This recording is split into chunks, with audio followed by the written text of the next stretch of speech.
Good morning students. आज हम जो हमारा चैप्टर चल रहा है धातुकर्म या तत्वों के निष्कर्षण के सिद्धांत है प्रक्रम, छठा चैप्टर है। इसमें आज जो हम टॉपिक पढ़ने वाले हैं वो चौथा स्टेप आ गया है धातुकर्म का। फोर्थ स्टेप, धातुओं के शोधन की विधियां या अशुद्ध धातु से शुद्ध धातु किस प्रकार प्राप्त की जाती है, उनकी उन विधियों के बारे में पढ़ना है हमको। इसे अपन धातु का शोधन या परिष्करण भी बोलते हैं। तो धातु के शोधन की जो विधियां हैं, एक एक विधियों को हम देखेंगे। 8 विधियां हैं रूप से, विधि के बारे में देखेंगे। सबसे पहली विधि आसवन। इनके नाम मैं आपको फ्लो चार्ट में लिखा चुका हूं।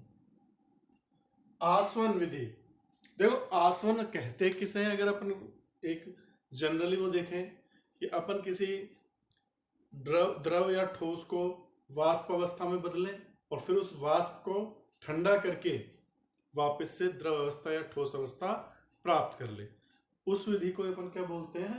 वाष्पन। तो ये विधि उन धातुओं के लिए प्रयुक्त होती है जिनका क्वथनांक बॉइलिंग पॉइंट कम होता है। वे धातु जिनका बॉइलिंग पॉइंट क्वथनांक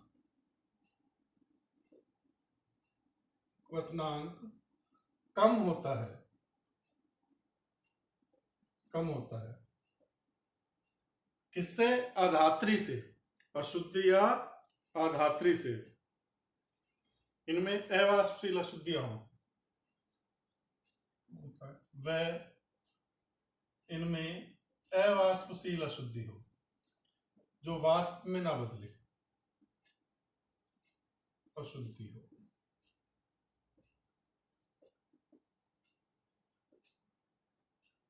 उनके लिए हम आसवन विधि काम में लेते हैं। ये पॉइंट याद रखना। आसवन विधि कौन से धातुओं के शुद्धिकरण के लिए प्रयुक्त होती है? जिन धातुओं का बॉइलिंग पॉइंट कम होता है, क्वथनांक कम होता है और उनमें अवाष्पशील अशुद्धियां उपस्थित हों। जैसे for example zinc, cadmium, mercury, bismuth आदि धातु है। इनका बॉइलिंग पॉइंट कम है तो हम क्या करते हैं, इसमें क्या किया जाता है? आपका जो अशुद्ध धातु है उस अशुद्ध धातु को पहले गर्म किया जाता है और वाष्प अवस्था में बदला जाता है। अशुद्ध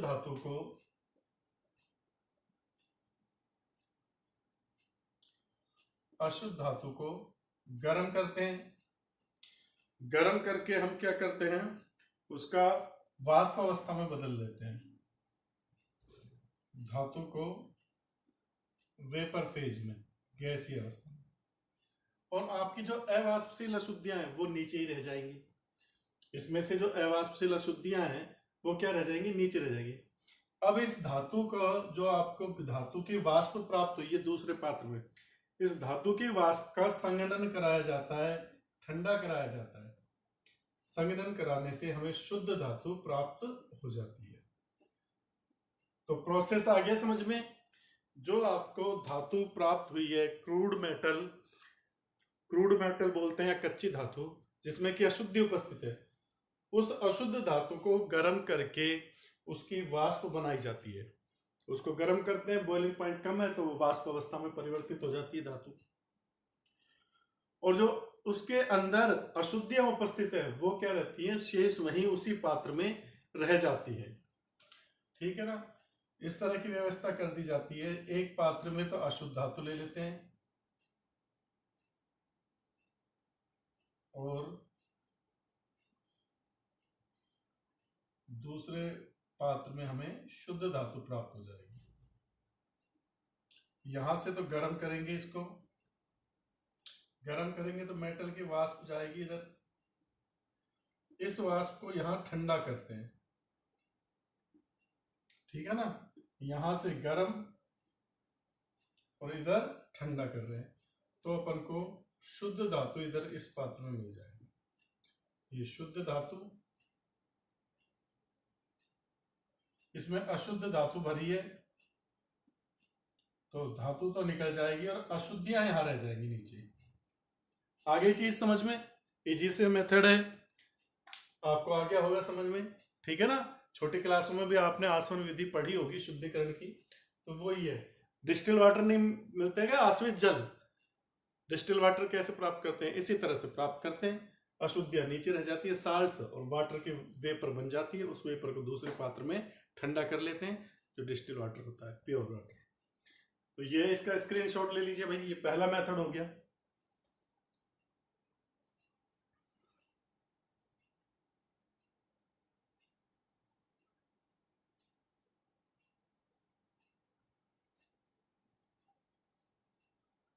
हाँ भाई, इसे रफ कर दूं, मिटा दूं। अब देखिए दूसरी विधि।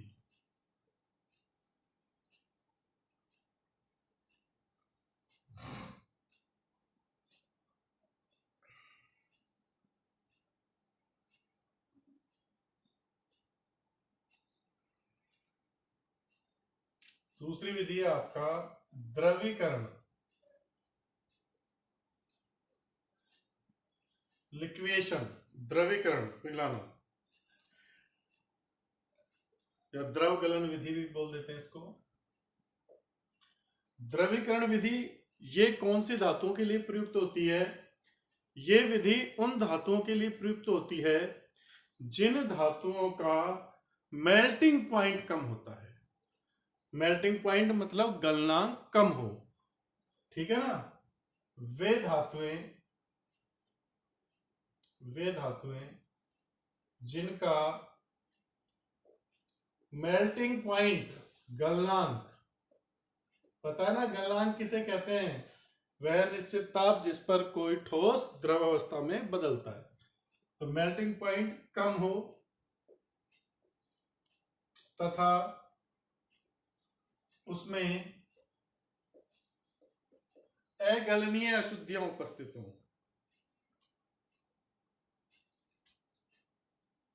अगलनीय, जो पिघले नहीं, गलनीय अशुद्धियां उपस्थित हो। समझ गए होंगे आप। इसके लिए क्या कंडीशन है? जो धातु क्या हो, जिसका गलनांक कम हो और उसके अंदर कौन सी अगलनीय अशुद्धियां उपस्थित हो। जैसे टिन, लेड, बिस्मिथ। उदाहरण के लिए कौन सी धातु के लिए? टिन, लेड, बिस्मिथ आदि, Hg आदि, इन धातुओं के लिए प्रयुक्त की जाती है शुद्धिकरण के लिए। इन धातुओं के शुद्धिकरण के लिए प्रयुक्त की जाती है। सिंपल सा मेथड है, इसमें कोई ज्यादा हार्ड नहीं है। अपन क्या करते हैं, जो अपनी परावर्तनीय भट्टी थी ना, कल अपन ने परावर्तन देखी थी, भट्टी देखी थी कल या परसों, इस तरह से।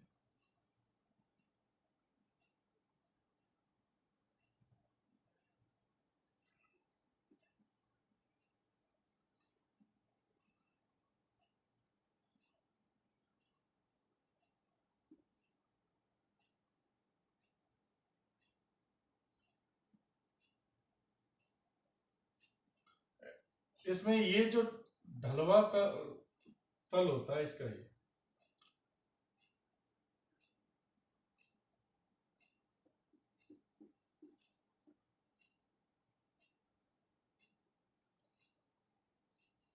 इसमें अपन क्या करते हैं, यहां पर आपकी अशुद्ध धातु को रख लेते हैं।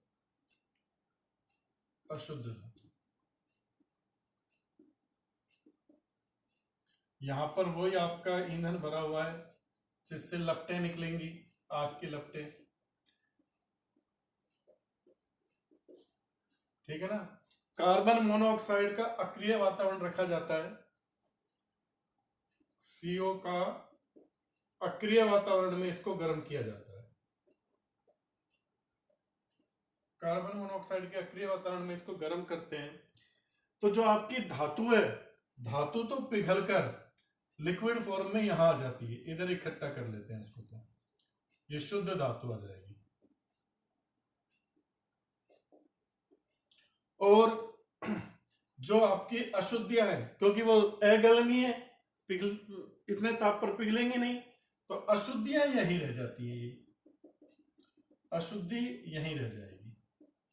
आगे चीज समझ में कि भाई जो अशुद्ध धातु है उसको जब गर्म करोगे तो धातु का गलनांक तो कम है, तो धातु तो द्रव अवस्था में बदल जाएगी और बहने लगेगी, क्योंकि आपने जो आपका तल लिया है वो कैसा लिया है, ढलवा तल लिया है, ढालू लिया है,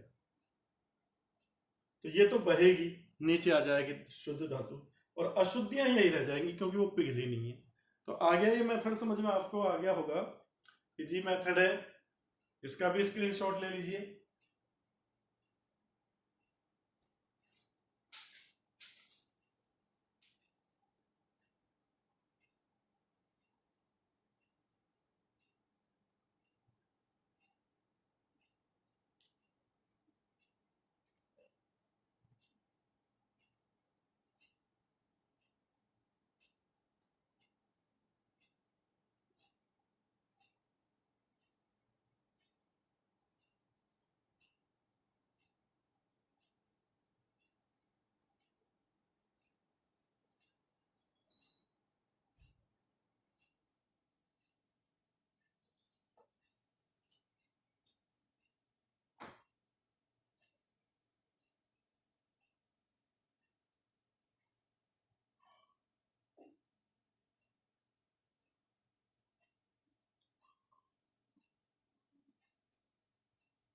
इसे रफ कर देता हूं मैं।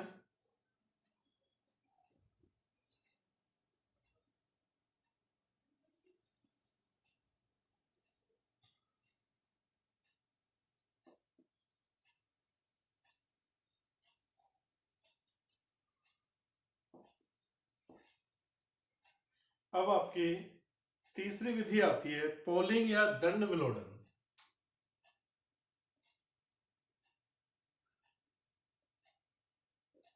दंड विलोडन या हरी लकड़ी के लट्ठों द्वारा, के लट्ठों द्वारा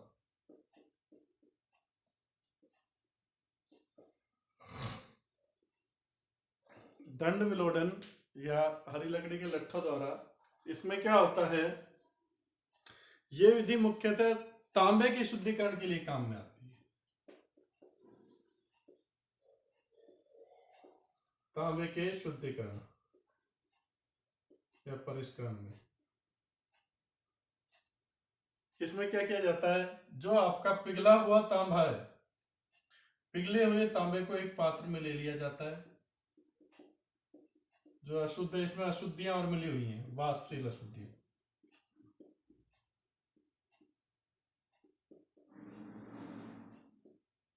इसके अंदर जो वाष्पशील अशुद्धियां हैं, तो इसमें क्या करते हैं, हम हरी लकड़ी के लट्ठे चलाते हैं, हरी लकड़ी के लट्ठे द्वारा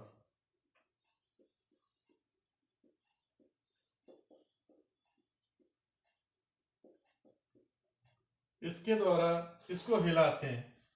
जब इसको हिलाते हैं तो जो अशुद्धियां रहती हैं वो हाइड्रोकार्बन से क्रिया कर लेती हैं, अशुद्धियां हाइड्रोकार्बन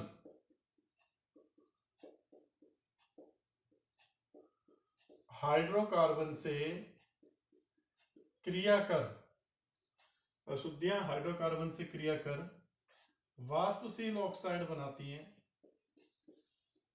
वाष्पशील ऑक्साइड बना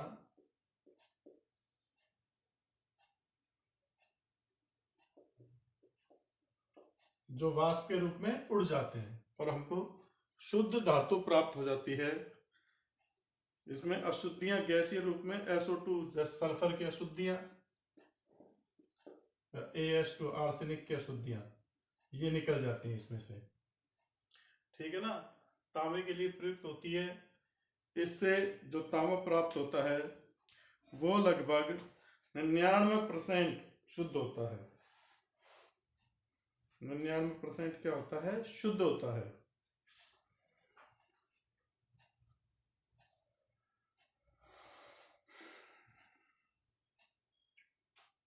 निन्यानवे 0.5% शुद्ध धातु प्राप्त होगी हरी लकड़ी के लट्ठों द्वारा। इजी मेथड है।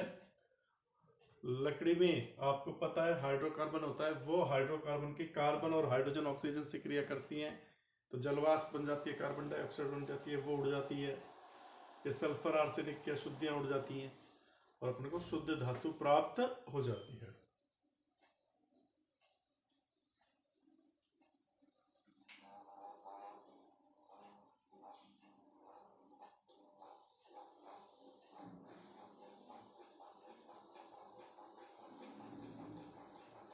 ठीक है भाई, अब मैं इसे साफ कर रहा हूँ, रफ कर रहा हूँ।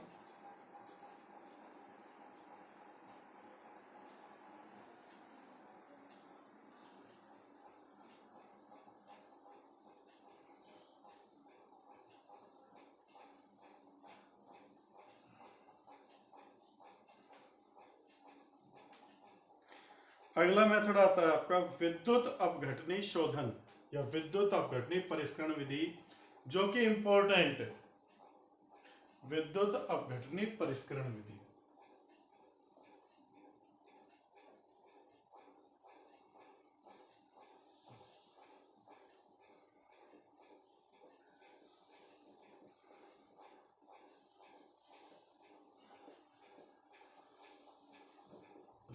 इससे अधिकतर धातुओं का शुद्धिकरण किया जाता है।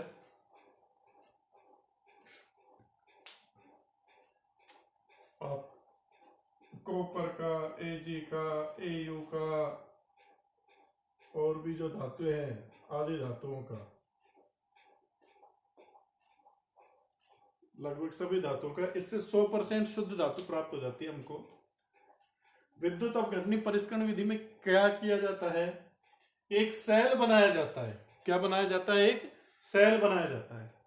सेल, विद्युत सेल आपने पढ़ा है, गैल्वेनिक सेल, उसी तरह से क्या करते हैं? 3 चीजें याद रखनी है आपको। अशुद्ध धातु की मोटी छड़ को तो एनोड के रूप में लेते हैं। अशुद्ध धातु की मोटी छड़ एनोड के रूप में प्रयुक्त करते हैं। ठीक है ना? यहां पर जो एनोड प्रयुक्त होगा वो किसका बना होगा? अशुद्ध धातु की मोटी छड़ का बना होगा एनोड। ठीक है। और शुद्ध धातु, जिस धातु को शुद्ध कर रहे हो उसकी शुद्ध धातु की पतली छड़, शुद्ध धातु की पतली छड़ कैथोड के रूप में प्रयुक्त होती है। और उसी धातु के लवण का विलयन विद्युत अपघट्य के रूप में प्रयुक्त होता है। उसी धातु के लवण का विलयन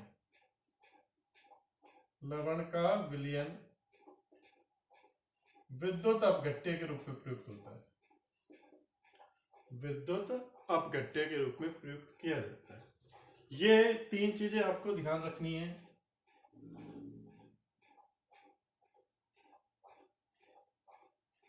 ये कैथोड का काम करेगी। कैथोड शुद्ध धातु का बनेगा, एनोड अशुद्ध धातु का बनेगा। मान लीजिए जैसे मुझे कॉपर का शुद्धिकरण करना है तो मैं क्या करूंगा?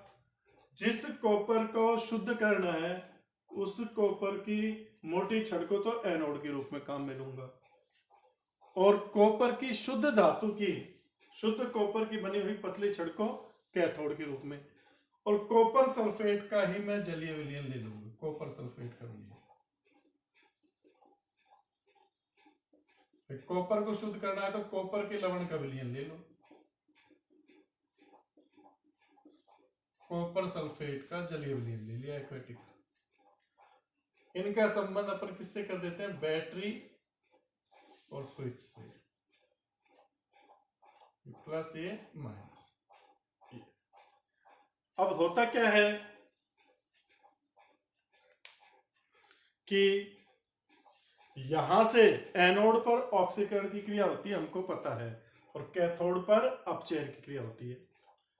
तो इस मोटी छड़ से एनोड पर क्या क्रिया होगी, जो कॉपर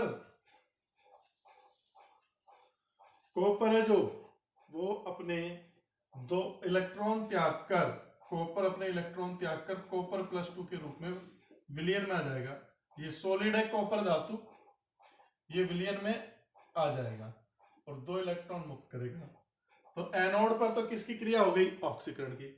तो इस विलयन में ये कॉपर +2 आयन आएंगे। अब कॉपर +2 आयन आएंगे तो ये कॉपर +2 आयन इस कैथोड पर जाएंगे और यहां इनका क्या होगा, अपचयन। तो इस कैथोड के ऊपर कॉपर +2 आयन आएंगे, 2 इलेक्ट्रॉन ग्रहण करेंगे और किस में बदल जाएंगे, कॉपर धातु में, सॉलिड। तो एक तरह से एनोड पर ऑक्सीकरण हो रहा है, कैथोड पर अपचयन हो रहा है। तो इधर से तो कॉपर आयन आते हैं एनोड से, तो और कैथोड पर जाते हैं, वहां पर धातु के रूप में जमा हो जाते हैं। जितने कॉपर आयन इधर से जाएंगे, इतने कॉपर आयन इधर से आ जाएंगे। तो ये छड़ तो धीरे धीरे पतली हो जाएगी, ये छड़ तो क्या होगी, धीरे धीरे पतली हो जाएगी इस तरह से। ये याद रखना है सारा। अब एनोड तो पतली हो जाएगी बिल्कुल, और कैथोड पर यहां ये मोटी छड़ प्राप्त होगी क्योंकि तांबा जम गया है। ठीक है, ये विद्युत धारा के प्रवाह के बाद की स्थिति है, ये मोटी हो जाएगी।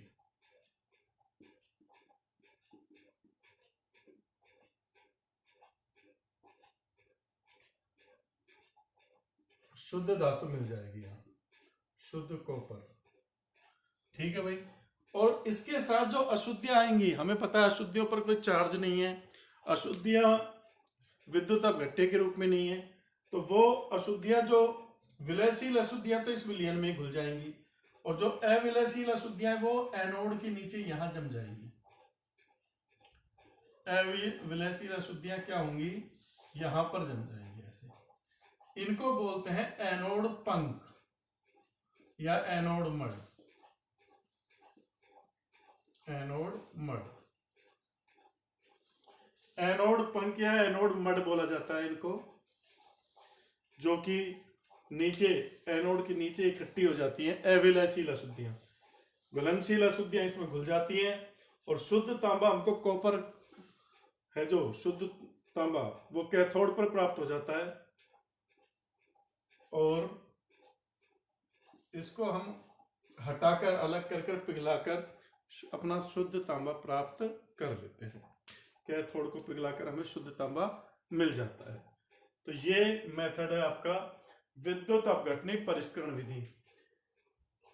चौथा मेथड है ये, इंपॉर्टेंट है, आपको याद रखना है, एग्जाम में कई बार पूछा जा चुका है।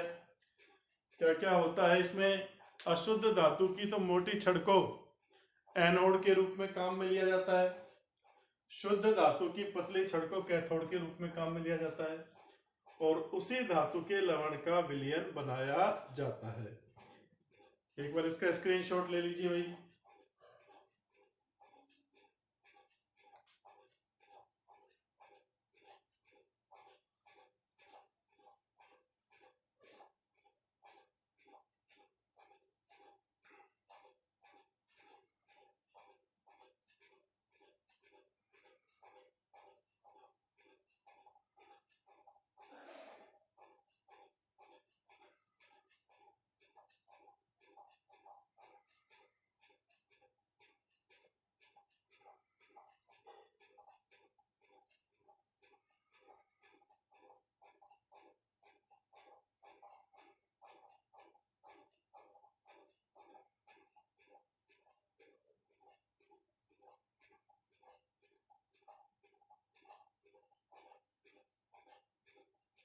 हाँ भाई, ले लिया स्क्रीनशॉट।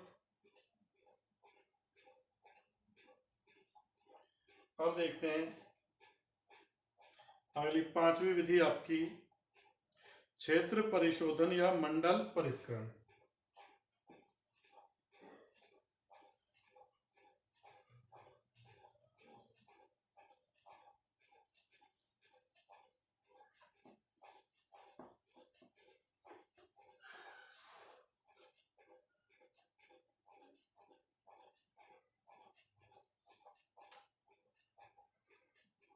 पांचवा है क्षेत्र परिशोधन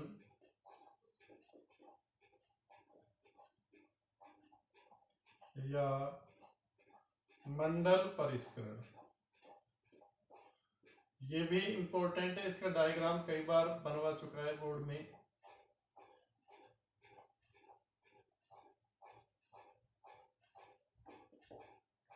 देखिए इस विधि का सिद्धांत क्या है कि जो ये इस सिद्धांत पर आधारित है कि अशुद्धियां जो होती है, अशुद्धियों की विलेयता, अशुद्धियों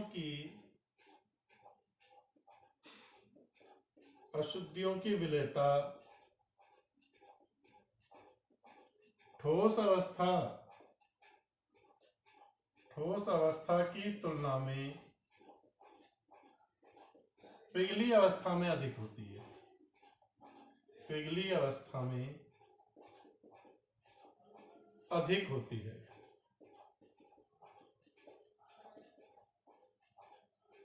ये इस सिद्धांत पर आधारित है। अशुद्धियों की विलेयता धातु की ठोस अवस्था की बजाय उसकी पिघली हुई अवस्था में क्या होती है, अधिक होती है। तो इसके लिए क्या किया जाता है, एक अशुद्ध धातु की छड़ को ले लेते हैं। ये अशुद्ध धातु की छड़ ले लेते हैं अपन।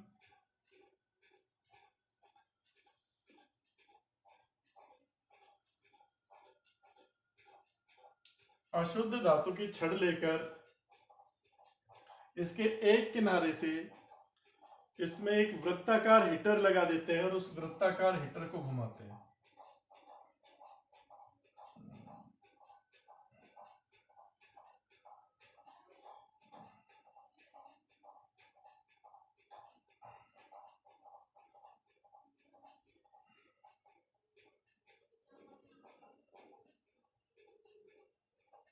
ये एक वृत्ताकार हीटर लगा दिया।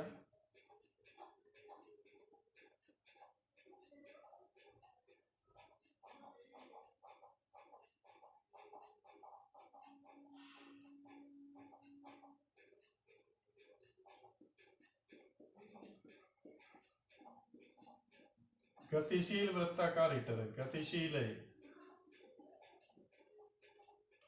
ठीक है ना। अब इस हीटर को जब इसमें घुमाते हैं तो ये पिघलेगी, इसकी गर्मी के कारण धातु क्या होगी, पिघलेगी। धातु पिघलेगी और जैसे ये आगे जाएगा तो वो धातु ठंडी होकर जम जाएगी। लेकिन जो उसमें की अशुद्धियां हैं वो पिघली हुई अवस्था में आ जाएंगी। तो अशुद्धियां ऐसे होता है, ऐसे मान देख सकते हैं अपन इसको कि जहां से निकल जाती है वहां तो धातु क्रिस्टल बन जाता है, जम जाता है। ये तो आपका धातु क्रिस्टल बन गया। और अगला जो क्षेत्र है बस यहां तक बन गया इसको।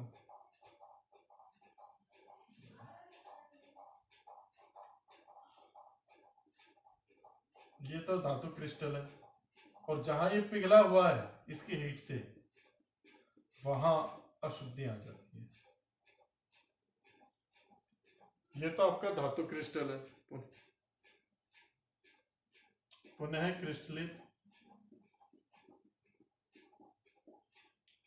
शुद्ध धातु। और ये पिघली हुई धातु है जिसमें अशुद्धियां मिली हुई हैं। ये गलित मंडल है, गलित क्षेत्र जिसमें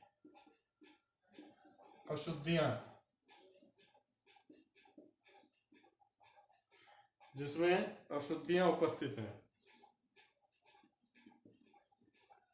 अब देखो और ये पूरी छड़ है जो किसकी है, अशुद्ध धातु की छड़ है, धातु की छड़।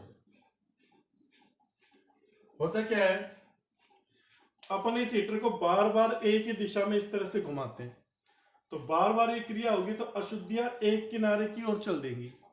भाई यहां जमता जा रहा है, इधर आ गई, फिर इधर आएंगी, फिर इधर आएंगी, एक हीटर को एक ही दिशा में घुमा रहे हैं। अंत में क्या होगा, ये सारी अशुद्धियां यहां इकट्ठी हो जाएंगी, यहां पर तो शुद्ध धातु क्रिस्टल हो जाएगा, सारी अशुद्धियां इस जगह आ जाएंगी, क्योंकि यहां पर लाकर फिर अपन हटा देते हैं हीटर को।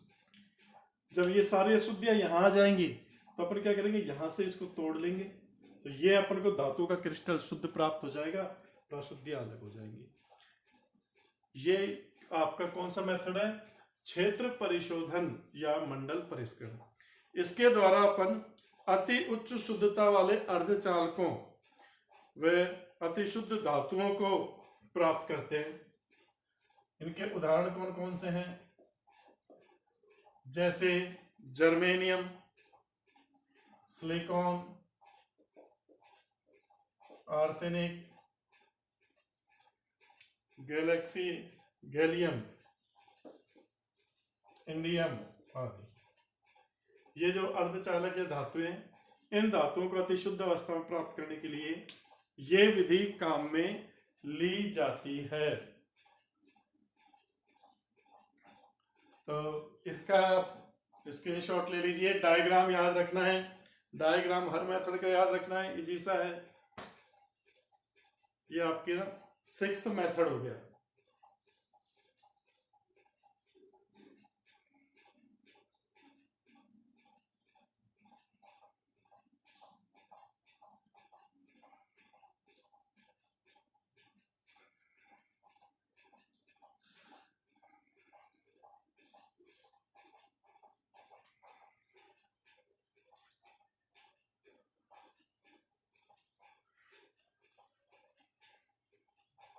हाँ भाई, बना लिए। अब देखो अगला मेथड,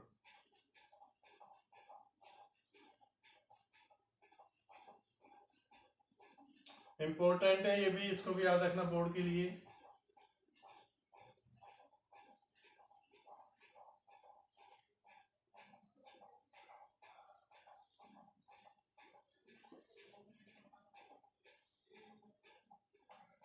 आपका छठा मेथड आता है वाष्प प्रावस्था परिष्करण। वाष्प प्रावस्था परिष्करण,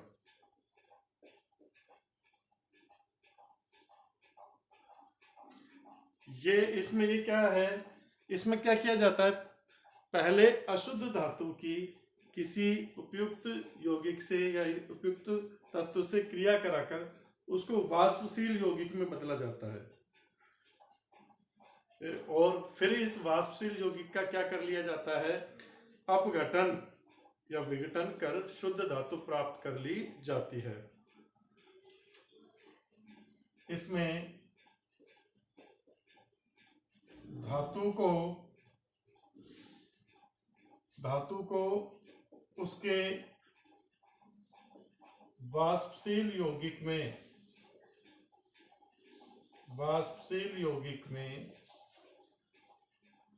परिवर्तित कर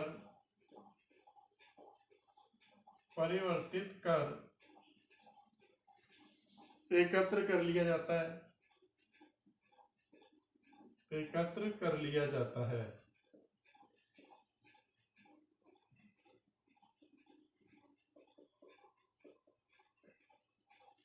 एकत्र कर लिया जाता है और फिर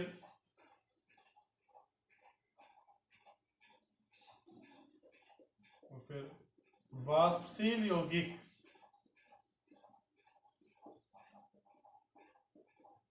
का विघटन कराकर शुद्ध धातु प्राप्त कर ली जाती है,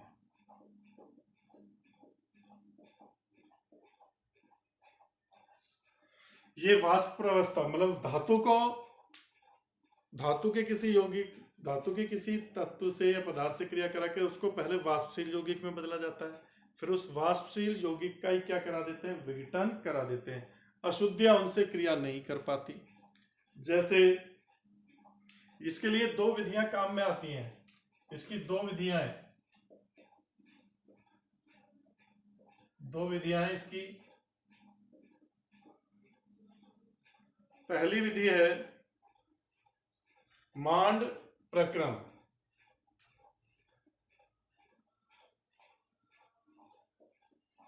मांड प्रक्रम ये निकेल धातु के लिए प्रयुक्त होती है। निकेल धातु, इसमें क्या करते हैं हम, अशुद्ध निकेल धातु की क्रिया, ये अशुद्ध निकेल धातु है, अशुद्ध, इसकी क्रिया कार्बन मोनोऑक्साइड से कराते हैं। वो भी एक टेम्परेचर है फिक्स 330 से 350 केल्विन। 330 से 350 केल्विन पे जब क्रिया कराते हैं तो अपन को टेट्रा कार्बोनिल निकल प्राप्त हो जाता है। क्या प्राप्त हो जाता है, निकिल टेट्रा कार्बोनिल संकुल प्राप्त हो जाता है।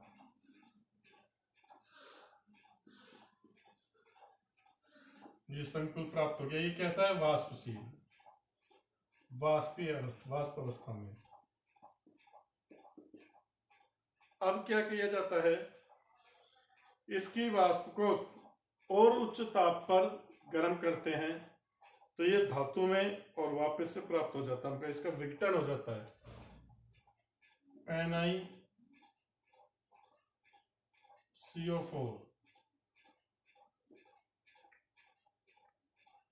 इसको हम गर्म करते हैं 450 से 470 केल्विन।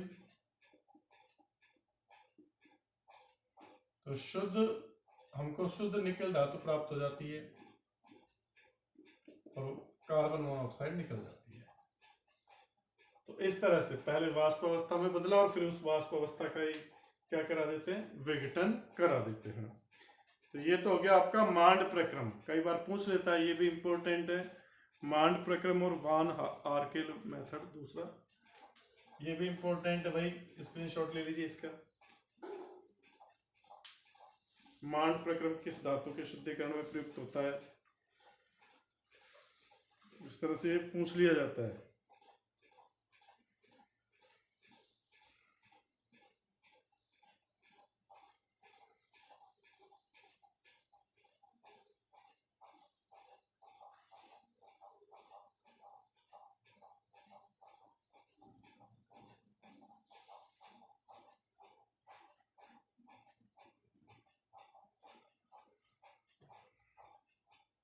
अब दूसरा, इसमें दूसरा मेथड है वान आर्केल मेथड।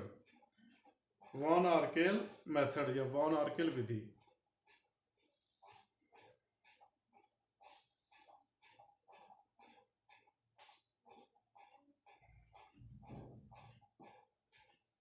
दूसरी विधि देख लीजिए। मांड प्रक्रम तो निकिल धातु के लिए काम में आता है। वान आर्केल है जो जर्कोनियम और टाइटेनियम, के लिए काम में आता है। वॉन आर्केल मेथड, वॉन आर्केल विधि, वॉन आर्केल विधि। इसमें क्या किया जाता है, दो धातुओं के लिए काम में आती है, जर्कोनियम और टाइटेनियम। सिद्धांत वही है, पहले किसी तत्व से क्रिया कराकर वाष्पशील यौगिक प्राप्त करते हैं और जो अस्थायी होता है फिर उसे उच्च ताप पर गर्म करके हम शुद्ध धातु प्राप्त कर लेते हैं। जैसे अशुद्ध जर्कोनियम लिया, इसकी क्रिया आयोडीन से कराई। इसकी क्रिया किससे कराते हैं अपन, आयोडीन से,